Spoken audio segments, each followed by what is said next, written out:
Frontier Fighters.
Frontier Fighters, dramatically retracing the steps of the heroes who fought and conquered the West.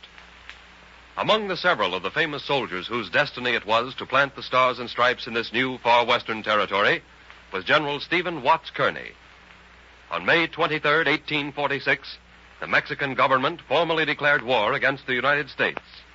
June 1846, Fort Leavenworth on the banks of the Missouri River. General Kearny's compliments, Lieutenant Emery. He requests your attendance in his office next door. Very well, orderly.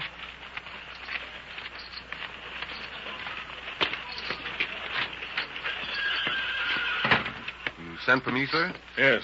Sit down, Mr. Emery. Thank you, General Kearny. Mr. Emery, as the new commander of the Army of the West, I leave in a few hours to engage the enemy in New Mexico and California, and to once and for all establish the stars and stripes in those territories. I know, sir. I was just coming in to extend my congratulations. Thank you. Emery, how would you like to come along as my topographical officer to draw the maps of the entire campaign? I'm a soldier, sir, and I go where I'm ordered. Yes. Now, Emery, our first objective is Santa Fe, New Mexico. That means 900 miles of hard riding, with the prospect of considerable resistance by the Santa Fe troops at the end of our journey. You understand? Yes, sir. Good. Orderly? Yes, sir. See that Lieutenant Emery's field equipment is packed at once. Yes, sir. Now, Mr. Emery, here's what I want in the map line. We must trace a clear trail across the mountains.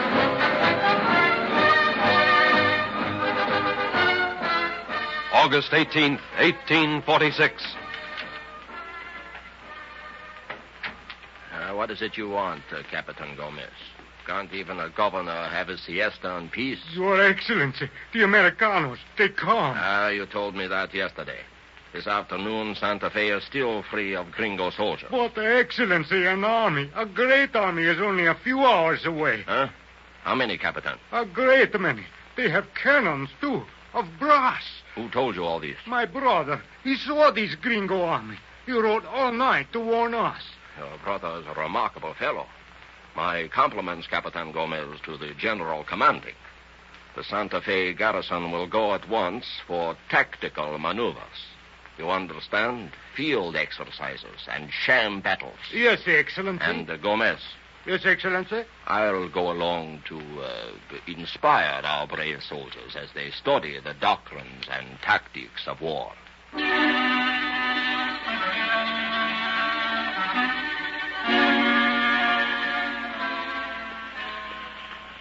Welcome to Santa Fe, General Kearny.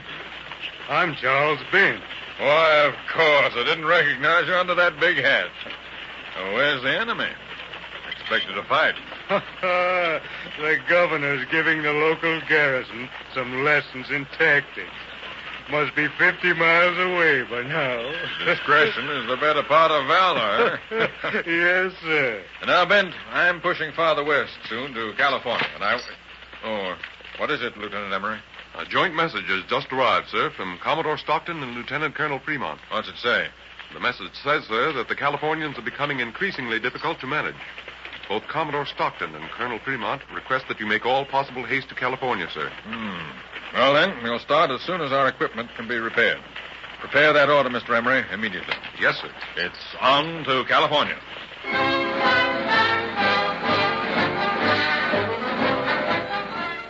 General Kearny, accompanied by about 300 dragoons or mounted infantry and a few brass field guns drawn by mules, began the westward journey on September 25th, 1846.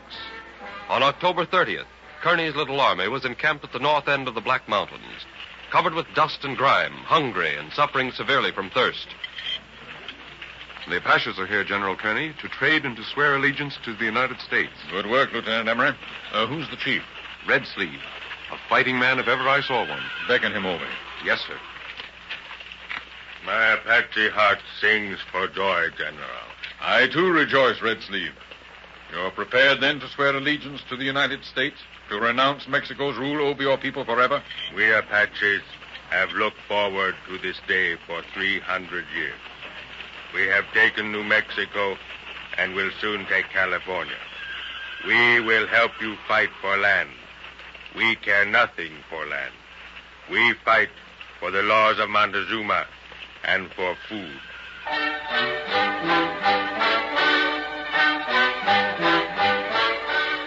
November 1st found Kearny in what was later to become southeastern Arizona. Over the Kit Carson Trail stumbled and toiled the suffering dragoons, a 60-mile ride on short rations and without water. November 6th, the cavalcade camped along the San Pedro River, 500 miles from the nearest white settlement. November 23rd, Lieutenant Emery and a soldier climbed a small butte overlooking a stream. Look, Lieutenant Emery, a river. The general was right. That's the Colorado River. Hand me my sketch map and pencil. Here they are, sir. We'll take our first sight from that saddleback hill over there. Say, soldier, isn't that a Mexican coming our way? It sure is, sir. He's well mounted and wears fancy clothes, too. Keep down and we'll surprise him. He may give us some valuable information. I'm down, sir.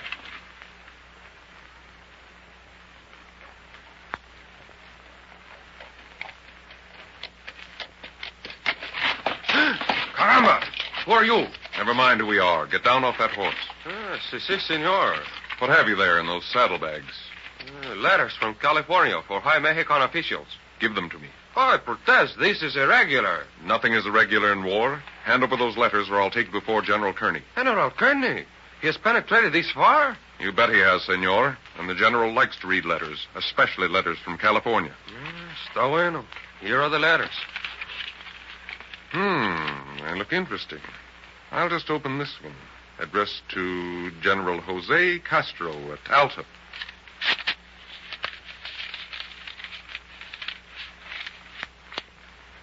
Listen to this, soldier. The Mexicans in Southern California have engineered counter-revolutions and have expelled Americans from Los Angeles, Santa Barbara, and other towns. The letter says the Mexican tricolor again floats over these cities. But it won't for long, soldier. It won't for long.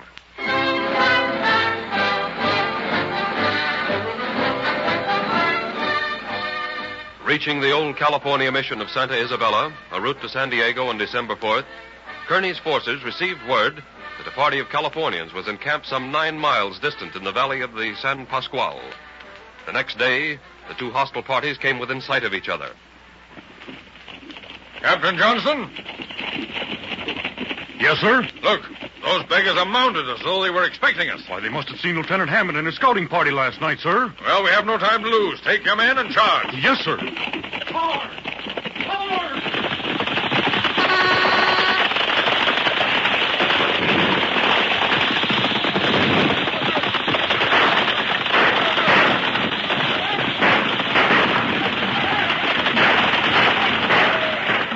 Californians have drawn up. Captain Gillespie? Yes, sir. We'll follow. Looks like a hand-to-hand fight. Yes, sir.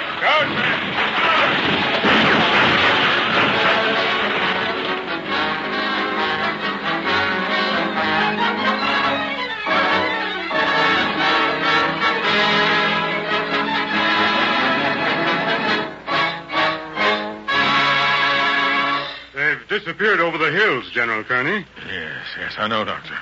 Why, sir? You're wounded. Never mind me. First, go and dress the wounds of the soldiers who need more attention than I do. When you've done, then come to me. But, sir... That's an order. Yes, sir. And if we... Oh, quick! Orderly! Brandy!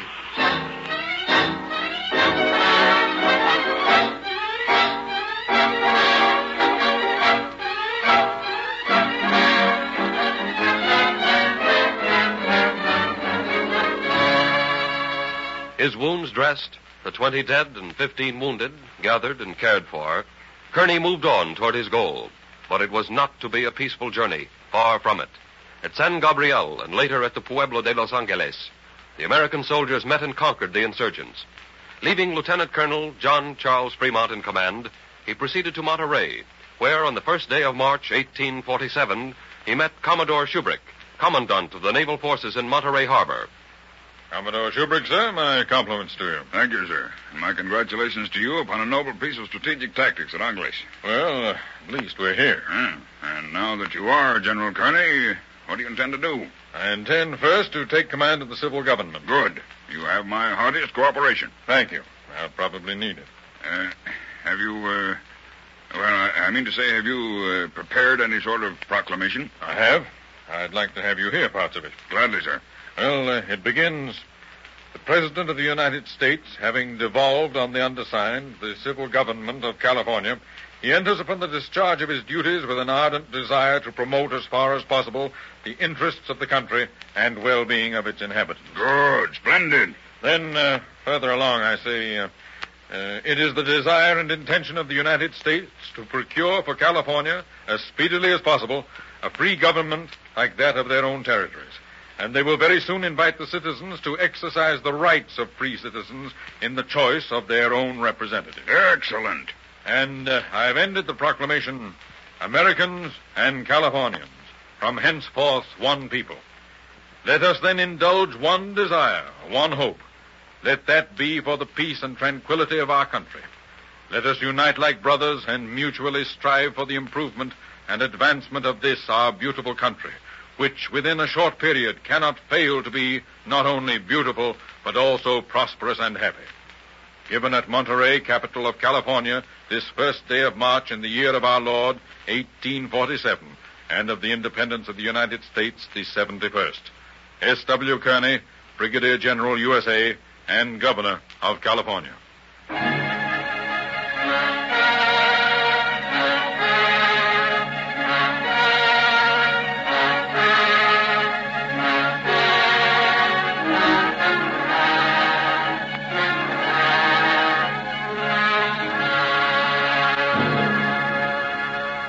Another dramatic story of patriotism and courage and sacrifice of these intrepid men who held that duty, and duty alone, was paramount when American soldiers and trailblazers marched into the benevolent rays of the setting sun. Another chronicle in the stirring annals of frontier fighters.